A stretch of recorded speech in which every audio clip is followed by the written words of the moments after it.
তো সবার প্রথমে তোমরা দেখতে পাচ্ছ আমার কাছে আছে কিন্তু ব্যারি সিলিকেট গ্লাসটার মধ্যে কিন্তু রয়েছে কেমিক্যাল দিয়ে আমরা কী করতে চলি, কেমিক্যাল বন্ডিং মানে কেমিক্যাল দিয়ে এক্সপেরিমেন্ট করতে চলেছি। আমাদের সকল বন্ধুগুলো কিন্তু এখানে রয়েছে, আমাদের দুটো গ্রুপের মধ্যে আছে। যে হাতে কিন্তু আমার হাতে কিন্তু আছে কেমিক্যাল, এবং কেমিক্যালটা দিয়ে আমরা নাড়াচ্ছি, কারণ না নাড়ালে যেটা পিঙ্ক কালার স্যাচুরেশন সেটা কিন্তু আসবে না।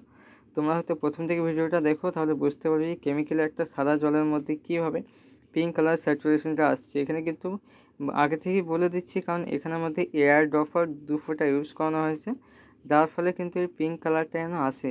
ঠিক আছে, তার বেশি ইউজ করলে কিন্তু হয়তো কালারটা পিঙ্ক আসবে, তবু এটা পিঙ্কের মধ্যে সবচেয়ে ডিপ কালার যেটা হবে সেটা চলে আসবে, পিঙ্ক কালারের বদলে অন্য কালার চলে আসবে। তো আমরা সেরকম কোনো এক্সপেরিমেন্ট করিনি, তো মানে সেরকম একটা রিস্ক নিতে চাইনি। আমরা ভাবলাম যে পিঙ্ক কালারটাই আমরা দেখাবো, তো আস্তে আস্তে দেখতে পাচ্ছি যে পিঙ্ক কালারটা চলে এসছে।